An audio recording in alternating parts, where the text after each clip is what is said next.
Welcome to the award-winning Superhuman Academy podcast, where we interview extraordinary people to give you the skills and strategies to overcome the impossible. And now, here's your host, Jonathan Levy. This episode is brought to you by Blue Blocks. Blue and green light is destroying our sleep, hormones, and performance, and that's why it's important to wear blue light blocking glasses. But did you know that all blue light glasses aren't created equal? I personally have started wearing Blue Blocks blue light blocking glasses, as they are the only blue light blocking company in the world that create evidence-backed lenses for filtering blue and green light. Their Australian lab-built lens technology is fitted into the most fashionable frames, and they even can make prescription and reading glasses in their optics lab. Whether it's their Sleep Plus glasses that block 100% of blue and green light, their Summer Glow mood booster glasses, or their blue light computer glasses, Blue Blocks has you covered. I wear my Sleep Plus glasses 2 to 3 hours before bed, and my sleep has never been better, and I feel so well rested. The daytime ones are also great at reducing digital eye strain, headaches, and lowering stress. With free and fast worldwide shipping using code SUPERHUMAN at checkout, now is an amazing time to level up your sleep and eye health. Just go to blueblocks.com, that's BLUBLOX.com, and enter code SUPERHUMAN to save 15%. Greetings, Super Friends, and welcome to this week's episode, which is lovingly hand-assembled thanks to a review from Lindsay Ann Hugh, who says, "Where insight meets inspiration, 5 stars. I'm currently making my way through the back catalog of all of Superhuman Academy podcasts, and I cannot get enough. Jonathan really walks the walk and has amazing taste in guests. Everyone from millennial millionaires to the more esoteric. Every episode leaves me feeling that anything is possible. Thanks to you and your lovely guest." Well, thank you, Lindsay, for that wonderful review. It totally brightened our day, and it just makes us want to keep producing more awesome episodes. So if you haven't left one, please do go ahead and do so. On to today's guests, ladies and gents. Today I was joined by Hugo Mercier, the CEO and co-founder of Dreem, a leading digital therapeutic for sleep disorders. He has led his business through the development of the company's solution, the Dreem 2 headband, which I recently got a chance to try out and was blown away by, so much so that I wanted to have Hugo on the show to learn how they managed to build a sleep lab that you can buy and use at home to improve your sleep. Now, Hugo's a graduate of my alma mater, UC Berkeley, and the Ecole Polytechnique in Paris, where he studied engineering and entrepreneurship. He's also been honored with all kinds of awards for being an innovator and all different kinds of awesome, influential persons awards. And he's even spoken at amazing events such as Slush Web Summit, TEDx, and more. Now, I really enjoyed this episode, and I think you will very quickly see why. I know we have done a lot of episodes on sleep, but I have never had a chance to talk to someone who works with literally a dozen of the world's top sleep researchers one-on-one, and is constantly spending his entire day analyzing sleep research and figuring out how we can practically make people's sleep better. So I learned things about sleep, and that says a lot because I have done a lot of thinking and interviewing and reading about sleep.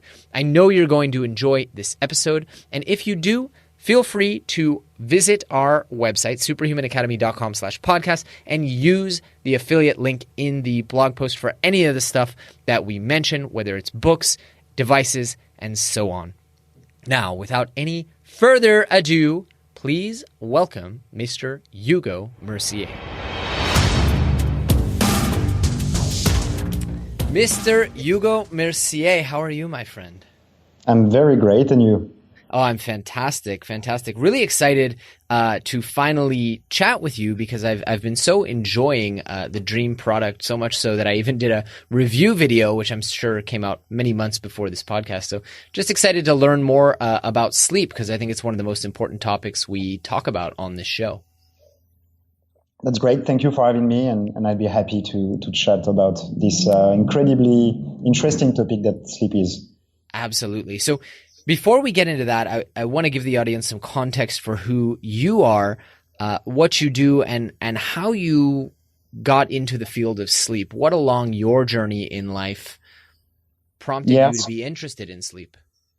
So I'm French, as you might hear with my accent. I'm 27 years old. I have a background in engineering and mostly computer science and mathematics. I have like a family background, which is very, very far from what I'm doing because my father was a professional wrestler and a stuntman, and my mother is a nurse. So definitely not the same areas. But I always wanted to do entrepreneurship. So I started my first entrepreneurial project when I was young. I've done my first internet website when I was 10 years old. And then I started to do some websites for, my father's friend companies. And I've always been doing side projects as part of my studies. And so I always wanted to, do entrepreneurship. And I also loved scientific entrepreneurship. So basically, entrepreneurship that is really leveraging some true scientific breakthrough or technological breakthrough and not just incremental innovation. But that's true that, that type of entrepreneurship is pretty rare because it needs heavily massive funds. It's risky, but it's always what has been fascinating to me. And also I've always been very, very interested about two scientific space, one being space and the other one being human brain. And I think you can find a lot of similarities between, the brain and space because there are two, big territories that the human are trying to conquer. And on the human brain side, basically it's pretty crazy to think that we don't know and we can't explain how the human brain really works. We can't explain where the consciousness is coming from. We are not really able to explain and model what makes us human. And I think it's a fundamental question for the human being.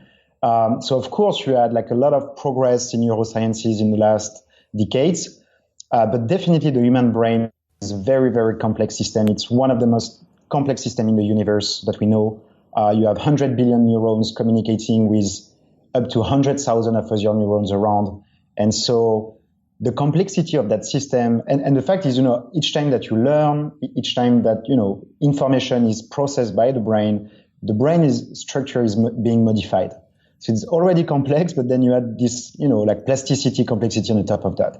So basically, I was always interested about that. My uncle is a quite well-known French neuroscientist.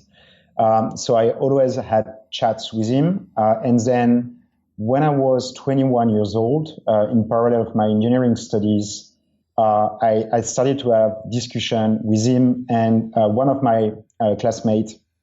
We founded a company with Quentin, and we basically said we are not neuroscientists, we are good engineers, we are pretty smart, and we want to help you and find topics on which we could collaborate. Do you need any engineers? And even by chance, one of the projects they were working on was a way to stimulate the brain using sounds in order to increase the quality of sleep by modulating the activity of brain in order to improve the quality of sleep. And so it was an very interesting topic, and that's how I stumbled upon neuroscience and sleep, and that's pretty much how everything started. But it was not a company or an entrepreneurial project at the beginning. It was mostly scientific research and the side school project.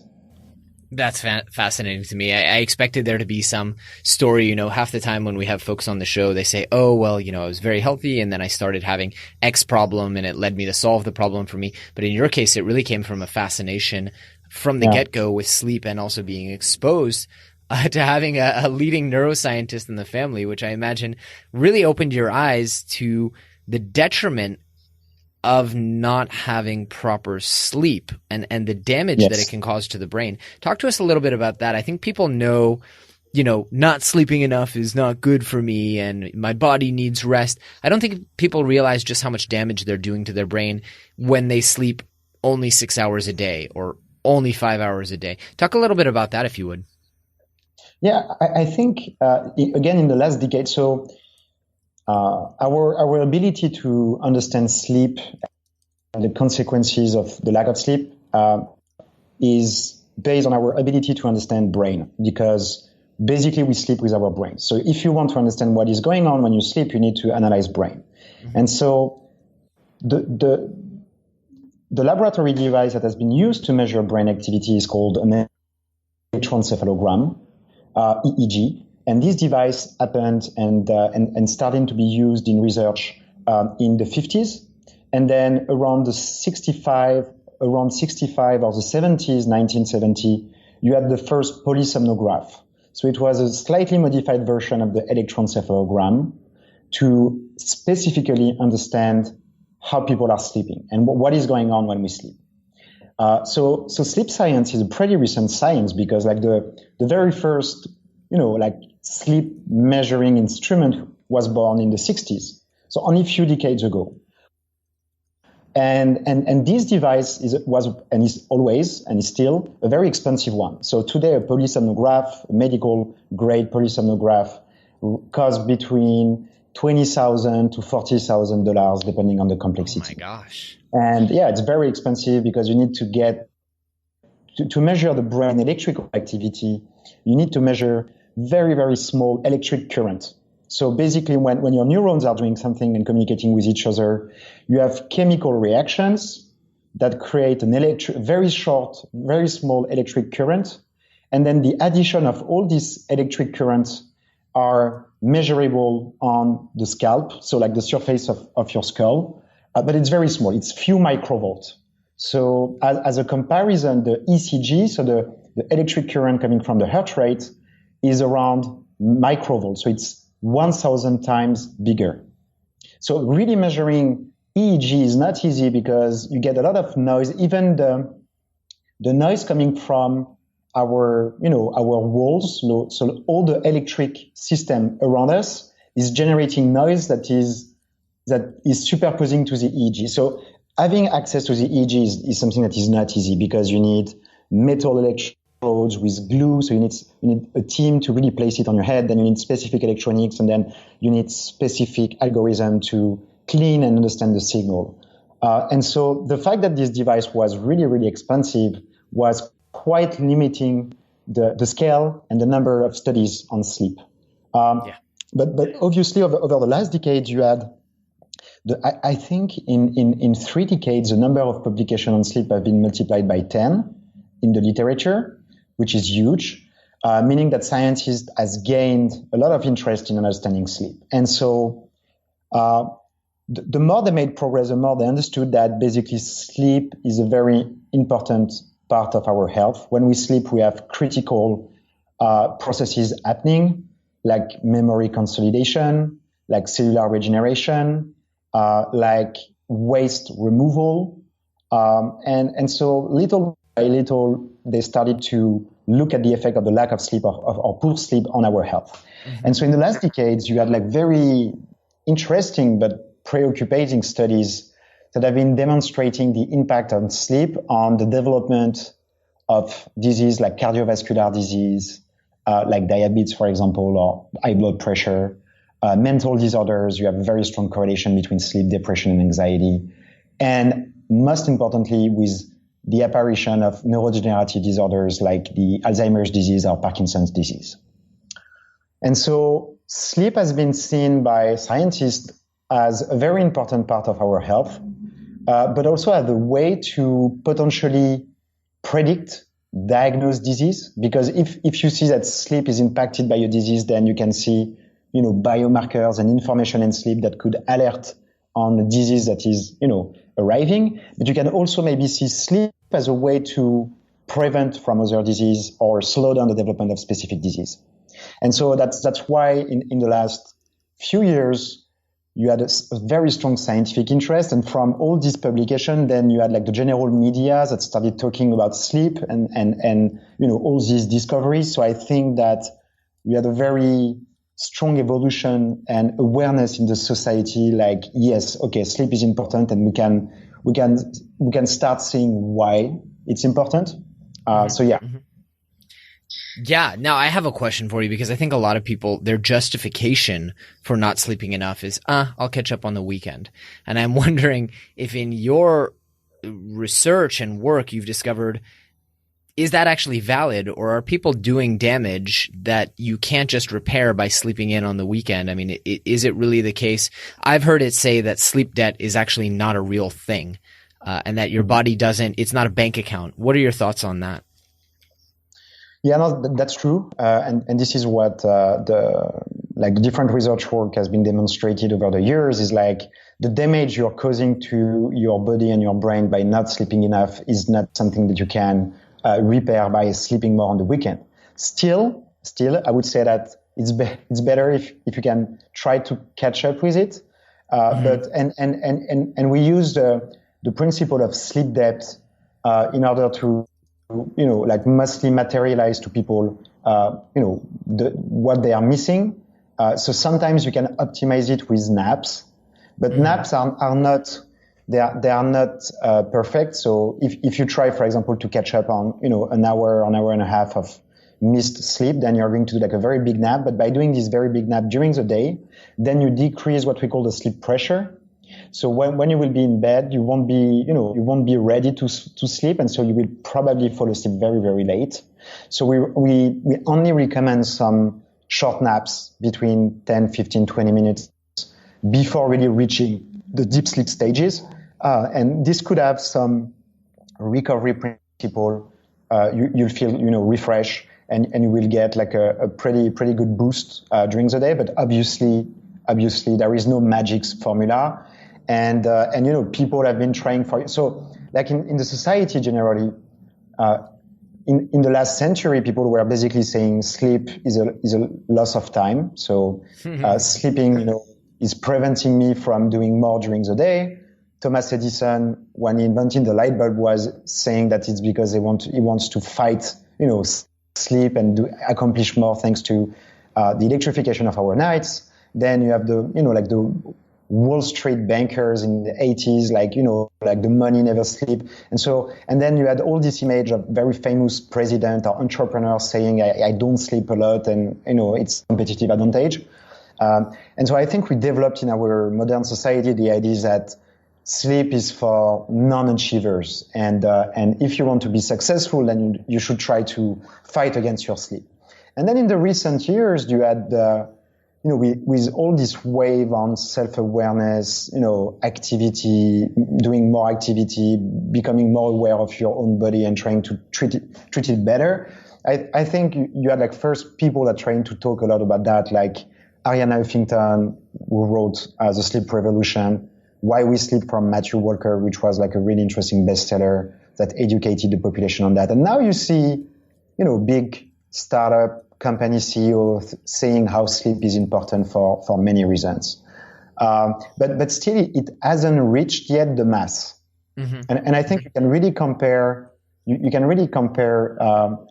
that to fitness, but fitness and activity really started much, much longer ago, like the awareness on the fact that, doing sports is important, and it has been driven by the fact that you have famous professional athlete and people try to identify to themselves. We don't identify ourselves today to good sleepers. So I think you have a transition in the society, but some people are already realizing it, but it hasn't reached the mass. And it's definitely what we're trying to do with my company is not only, develop and sell product, but also try to make people realize the importance of sleep.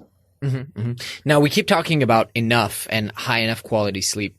What is enough? I know this is a very controversial question, but what is enough and what does high quality sleep actually mean and look like? I mean, if anyone in the world knows, it would be you. So what are people supposed to be looking for as the gold standard of whether or not their body and specifically their brain is getting enough sleep?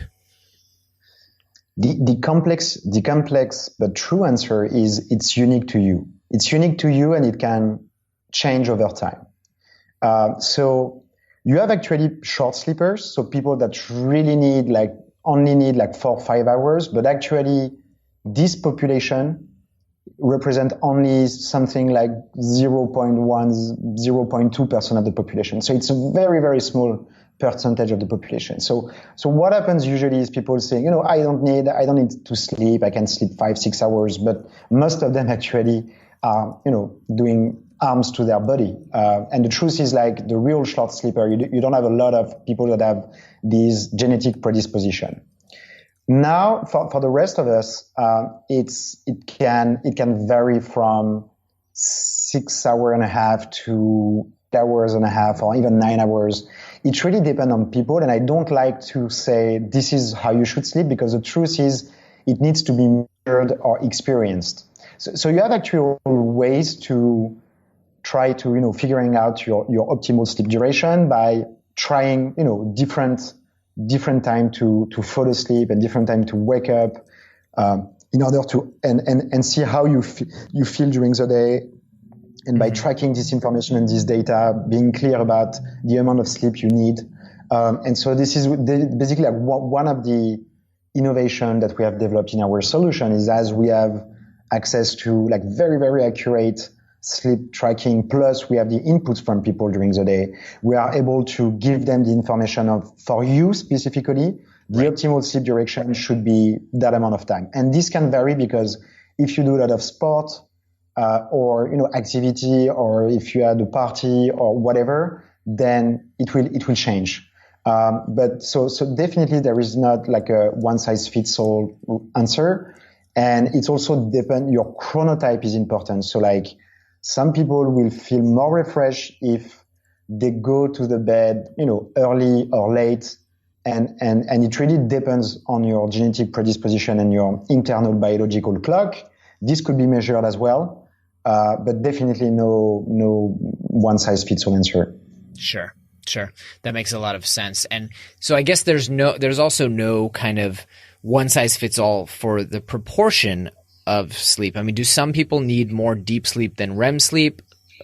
Or is that pretty standard across, given the amount that you need to sleep, everyone should be sleeping X amount of REM, X amount of deep?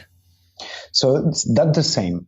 So we have, we have approximately, we have like average percentage that, on average, a human being spend X% in deep sleep, X% in light sleep, X% in REM sleep.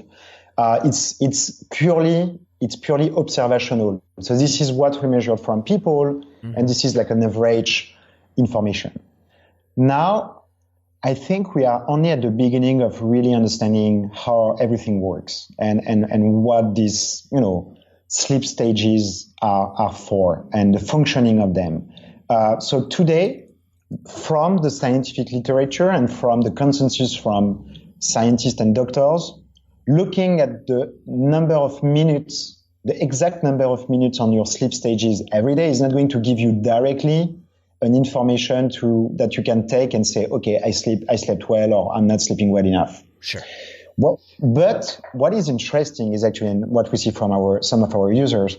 They are figuring out stuff. They are trying some change in their lifestyle. They are trying some change in their schedule, and they are looking at the evolution of the data. And they help us basically by doing some research on themselves to try to develop solutions so that people can do that automatically. Because definitely you see differences. So few elements that you can see is basically if you're very, very tired, you will get a bigger amount of deep sleep because your body needs to restore more because you are in sleep depth.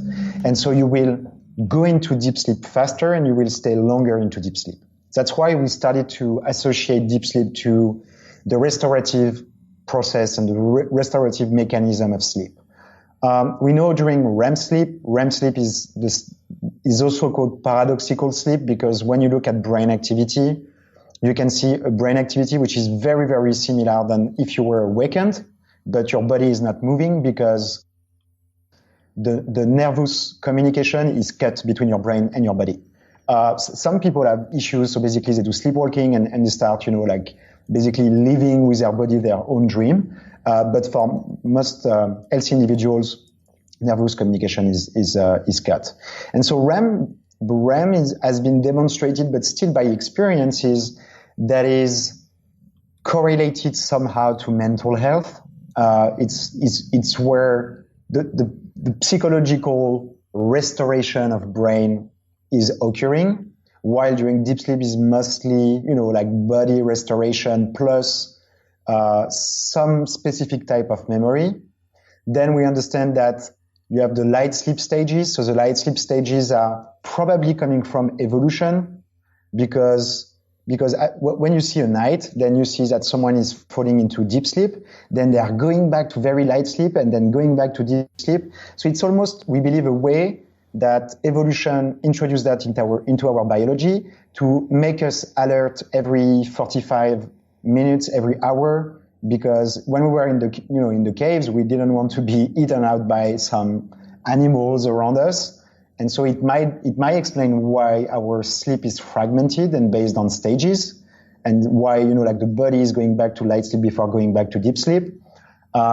So what is interesting is sleep science is very empirical, and we are very at the beginning of understanding that, and everything that we know for now has been really about experimentation. And so one of our ideas is to really create one of the largest decentralized sleep research platform, and we have called that the Adventurers Program. So we ask to thousands of our users worldwide to enter a research protocol, so they contribute to it by giving us like more information, and then we measure the data, we analyze it, because we have probably many things to figuring out still in the coming years on sleep.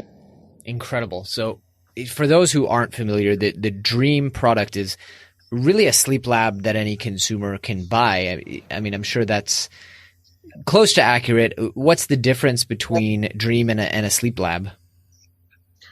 So actually, we have been demonstrating through clinical trials that there is no big difference. So we compared the Dreem headband, which is a piece of hardware that our users wear on the head.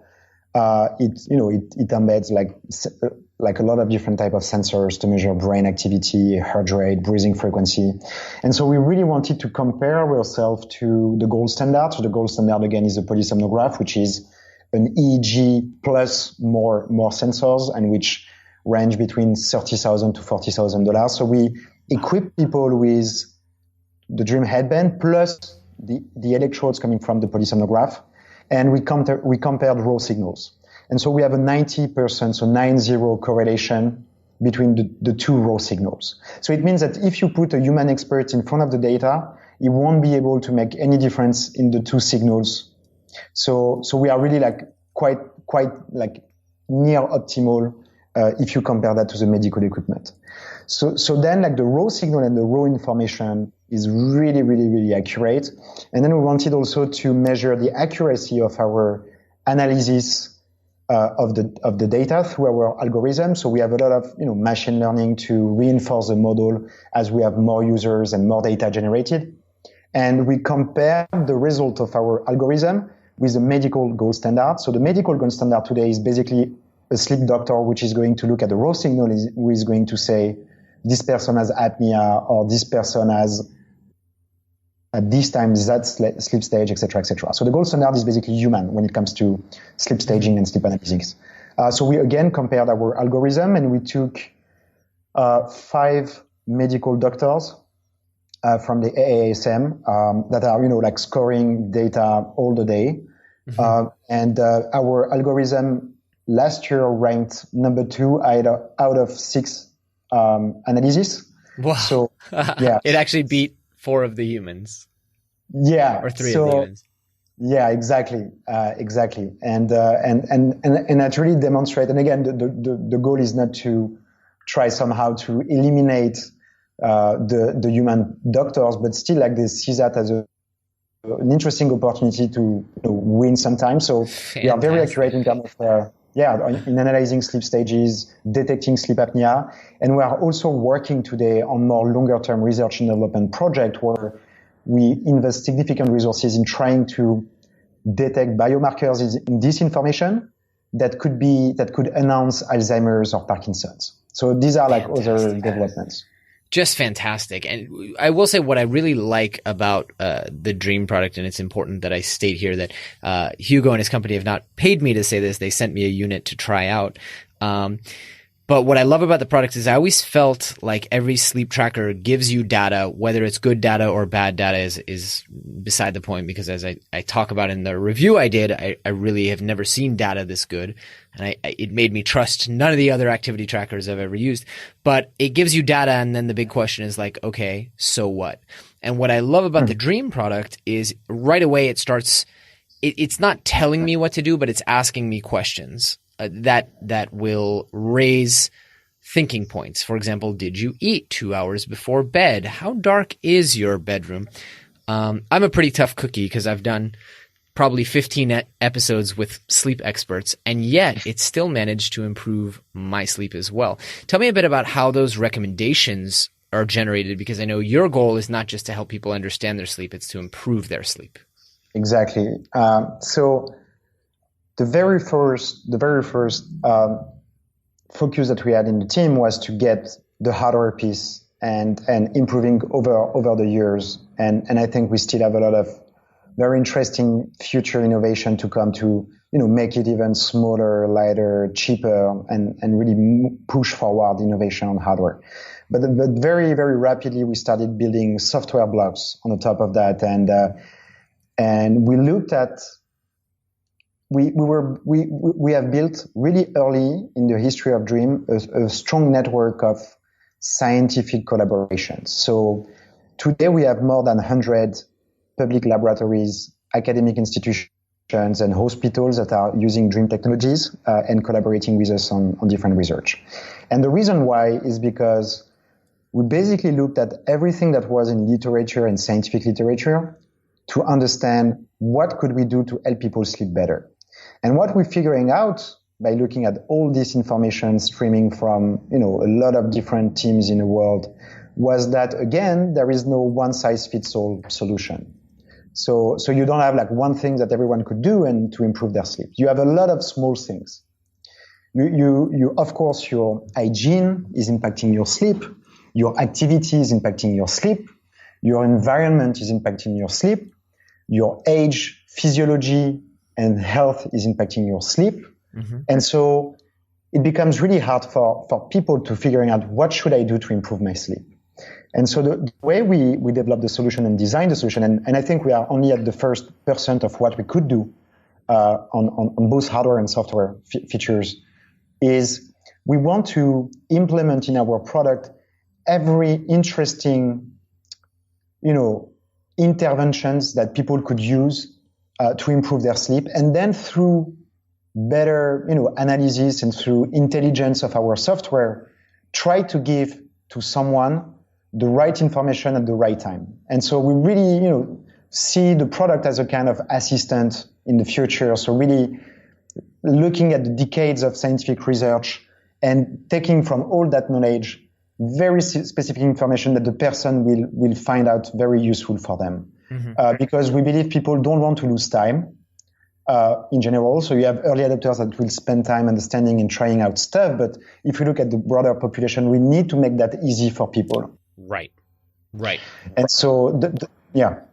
Yeah, I was going to say, what I like about it is it's very easy to use. I found that with my Oura Ring, I got really tired of going in there and trying to dig up the data that I needed and draw conclusions. And yet with Dreem, it's just a card or two every day that asks me a question. Yeah. It makes it a lot easier because as geeky as I am and as much as I like playing with these products, I'm trying to spend as little time on my phone as possible. Yeah. And we don't want, for me, the future of the product is basically you have a piece of hardware that you don't even realize it's here anymore because it's so small and so transparent and so seamlessly integrated that you don't even notice it. And you don't even need to go in the app or very, very, and everything around is optimized to you. And so this is the direction we are taking at Dreem. And so the type of features that we have implemented, because we have found that these one were working, we started from neurofeedback and biofeedback. So we have series of audio programs at the beginning of the night, ranging from breathing exercise, cognitive exercise, simple relaxation techniques that are modulated, personalized based on the physiological information of the user, so heart rate, brain activity, that turns down when someone is falling asleep. And we developed that because Headspace, Calm are very, very interesting apps, and I really love them, and the quality of content is really great. But we feel that if you really want to, make it mass and really have a lot of people, you need to give people a feedback on what is doing to them. Like when you start working on Headspace, it's hard at the beginning because you don't notice the difference. And so and it's something that we have started to do and that we are going to, ship as features, but is really having the ability to give the user the feedback on the impact it had on relaxation or the duration to fall asleep, and really being able to see that impact to keep being motivated and doing it. So this is like one of the first areas that demonstrated very interesting results. We have a smart alarm clock that we are refining, and I think people want to know, okay, so what is my optimal sleep duration? How much time I should sleep, and what time I should go to bed, and what time I should wake up. And not like generally speaking, but in my case. So again, this is something that the product is trying to deliver, and waking you up at the optimal time at the end of the night based on the measurement of your brain activity. So if you're not in the right stage, we'll do that gradually, and we'll try to wake you up at a moment where we believe you'll be the most refreshed at the end. And then you have a lot of, we have implemented the principles of what we call CBTI, so cognitive behavioral therapy, which is a program to help people restructure their sleep.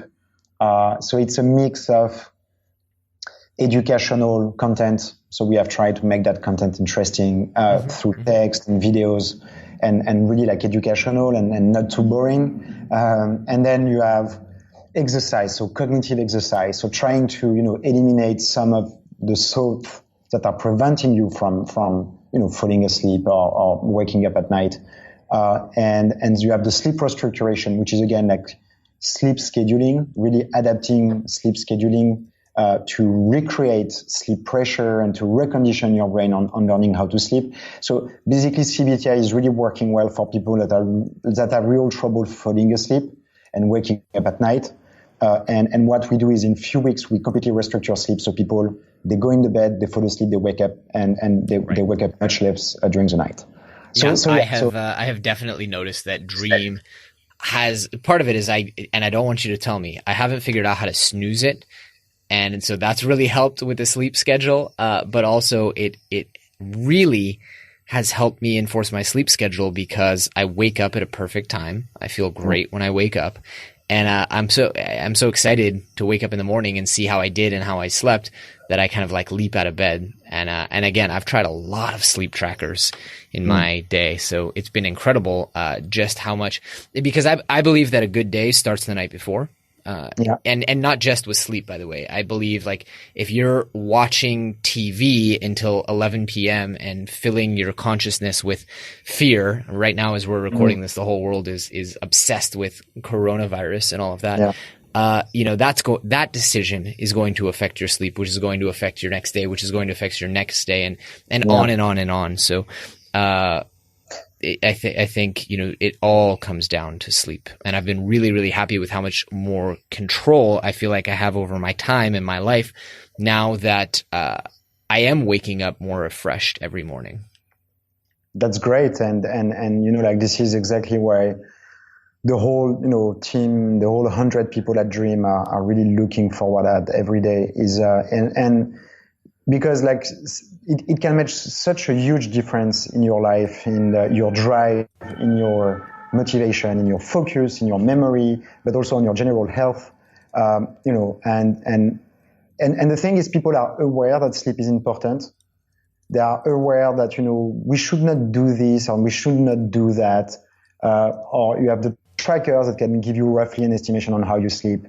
But I think people really need something personal, and they need to have something that they could trust and that they will give them the best scientific and this is, I think, a very interesting part of what we do. And we really want to push on that is really, we want to bridge the gap between the experts, the scientists, and our daily lives. Because Absolutely. we have been really amazed by the incredible job the scientists all around the world are making days after days. But scientists they are not here to translate it into something for our daily lives. This is not their job. This is not what they want to do. What they want to do is publish. 100%. And there we've seen that this could be actually a very great collaboration, because if we can really plug ourselves to the best labs in the world, then as soon as we find out very like an interesting thing, then we can right away push it to our users. And basically it happened multiple times where we had an idea coming from one research lab. We took that idea, and 2.5 weeks after this idea was implemented in a beta version on few hundreds of sleepers globally. And so like the duration from idea innovation to life has been significantly reduced because thanks to like the hardware development, the database and the whole software engineering around, we have been able to do that. And we believe that in our world, people want to take more and more ownership of their own health. And because after, like the information revolution, people became more and more connected. They had access to data, information, and I think they want the same level of, revolution on their health. And in that world, it's very interesting to have the technology in the middle, the people in their daily life giving feedback, giving us idea, scientific, giving us feedback, analysis and idea, and combining everything to make things move forward. That's why I was saying, I believe we are only at the first percent of what we could achieve on sleep and with Dreem. Yeah, absolutely. And I think the world will be a much better place when people give sleep the same respect that they give. Well, I was going to say nutrition, but people really, that's probably the next frontier after sleep, because people really don't respect nutrition either. Hugo, I want to ask you, you're a high performing guy. You're 27 years old and running this huge company and working with some of the top researchers in the world. What are some of the things that you do besides sleep to perform at your highest level?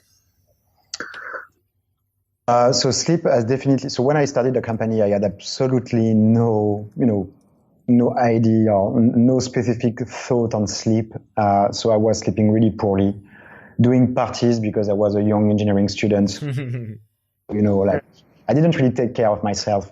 And then really rapidly, I think I'm working something like on average 80 hours a week, 80 to 90 hours a week. And so basically at some point, I felt like I wasn't going to make it if I didn't care of myself. So of course, sleep was the first topic that I handled because obviously of what I do. But then doing activity, extremely important. I'm doing, I don't know, like 7 hours, 8 hours of gym per week. Mm-hmm. So definitely it's helping me on that aspect. And I've seen a lot of difference. I try to limit coffee. I try to limit alcohol at dinners. I'm basically trying to take care of myself and then structuring also my agenda and trying to take some at least, do some split in my schedule, having specific time for thinking, like stepping back and processing my ideas, etc. So, the more you're doing that, it's close to 6 years that I've been doing that. You just figuring out like some tips and stuff that work for you. Yeah. Now, on the topic of tips and stuff, I guess I would be remiss along this process of you studying sleep and having access. I mean, you probably know more sleep researchers than anyone in the world, I think. Yeah. What was one or two of the biggest changes that you made to your sleep that made the biggest impact? That's a good question. I think sleep regularity is something that I'm really tied to. Obviously, if I have like a late dinner, but I'm trying to avoid that like during the week. But obviously, having a very fixed schedule is very important. And so I don't wake up with an alarm clock. I wake up always all the time. I think, this is the first thing. And then also I think my sleep was impacted a lot by, stress.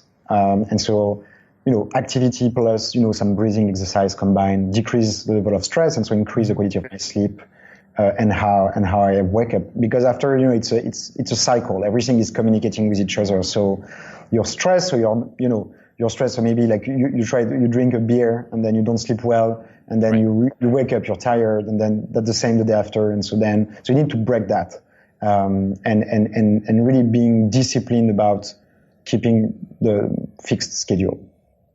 Yeah. So like nothing crazy. And again, on the advice. But again, it's like the self-organization. I think people need to understand and listen to themselves. And I think technology could play a very important part at giving them the information. And when the companies like Fitbit started, it was like very interesting and visionary company, right? So it's, measuring people activity or even physiology and giving them feedback on that. The only problem was traditional activity trackers are not accurate. So what's the point of tracking yourself if you can't trust the data? Exactly. And then what do I do with trackers? So I think that the next generation of trackers would be clinical, medical grade, so you can really rely on the data generated. And then it's not only about data, but it's about insights. So taking the intelligence and the knowledge coming from scientific and experts and translate it to you so that you can understand what is going on. But again, there is no like one size fits all, and it's a life experiment, but definitely worth investing some time. 100%.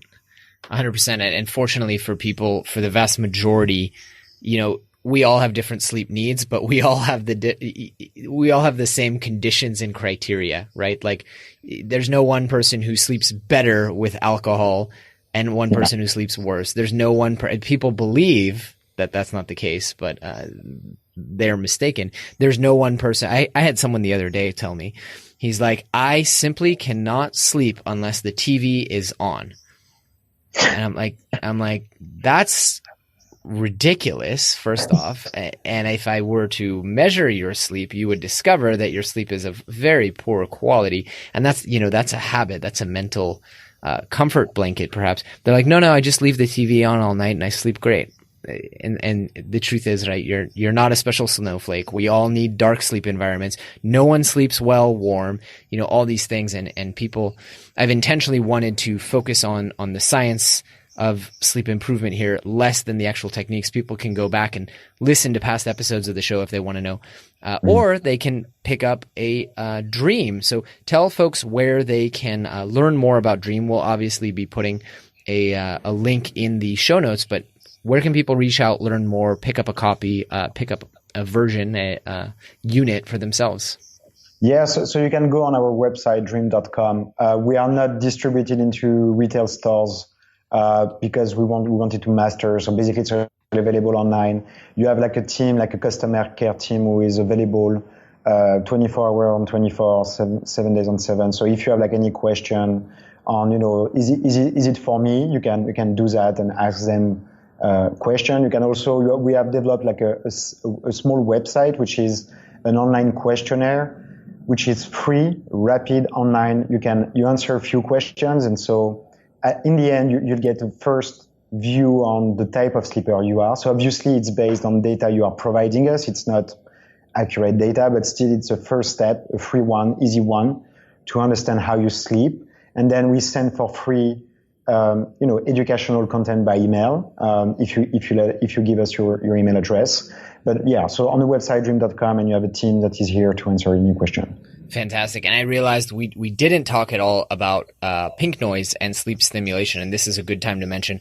Currently, at the time of this recording, sleep stimulation does not work for people in the US, but tell us a little bit for those in Europe, that feature that they can look forward to, and hopefully in the near future, folks in the US can also look forward to. Yeah, so deep sleep stimulation is something that we have implemented on the product at the very beginning of the company. So when we started with my associates, talking with my uncle, the project was, this idea of triggering pink noise at very specific moment of the night to enhance deep sleep. So few researcher teams around the world have observed that if you trigger pink noise, so pink noise is basically a simple short noise. It's like white noise, but it's pink because it's slightly different frequency. And so if you trigger a sound at very specific moment of the brain activity that we call the slow waves, which is basically your brain is, lighting up and lighting down in very synchronous way when you're in deep sleep. And so when you measure it with an EEG, you can see like beautiful waves going up and down. That's why we call them slow waves. And so if you trigger a sound at the beginning of the slow wave, then you see that you are actually creating more slow waves. So you increase the number of slow waves, so you increase the density of deep sleep and the power of slow waves. Yep. So it's very interesting because a lot of scientists were associating deep sleep with recovery. So when we started the company, the idea was, let's try to see if we can implement that feature in a product that people use at home. Because when we started doing that in the lab, it was basically like the big EEG equipment plugged to a computer with algorithm running on that and expert actually triggering the stimulation manually. And so we worked on that from engineering standpoint, and we developed that and pushed that on the first version of the product. Then what we have seen, so basically you fall asleep, you arrive into deep sleep, we start detecting slow wave, and then we send stimulations to your brain, which are sounds. It's non-invasive. The sound is emitted via bone conduction, which is a way to making sounds without having anything in your ear. And you are not aware of that, but your brain listens to it. And so we have seen a pretty great efficacy. So it increased the power of your slow wave and your deep sleep by 40%, which is really like significant. Wow. We have done like double-blind studies. So we like experts didn't know if they were going to give stimulation to people, and people didn't know if they were going to receive stimulations. And then we have seen the same efficacy. Then regarding the output, so it increased like overall sleep quality, but what is the impact on, people's sleep, or are they feeling more refreshed or not? So we have seen in a quite significant way that people were slightly more refreshed with stimulation if you take the whole population. Then we have seen in the population different categories of people. And some people were, reacting much better than other ones. And the truth is we don't know exactly why yet. So it could be because people have different, hearing ability to hear the sound. It could be because people have a healthier sleep than other ones, and we feel that stimulation really work on healthy sleep more than people with insomnia or with apnea, for example. It works better on younger individuals, etc. But the truth is, like, stimulation, I think it's a big scientific area, and it's something that is really new and that requires more investigation in coming years to really understand the impact. So we understand it's adding value. People feel more refreshed. We have no one saying, I feel less refreshed, or, right. Stimulation have a negative impact on people. So we did not measure that. It's not available in the US right now because we have discussion with the FDA. So it's a regulatory thing. But definitely we'll try to put that back on the US market as soon as possible. Fantastic. All right. Well, Hugo, we have officially gone through our time today, and I don't regret a single second of it. I do want to ask you, before I let you go, if people take away one big message from this episode and they carry it with them for the rest of their lives, what would you hope for that message to be? I would say that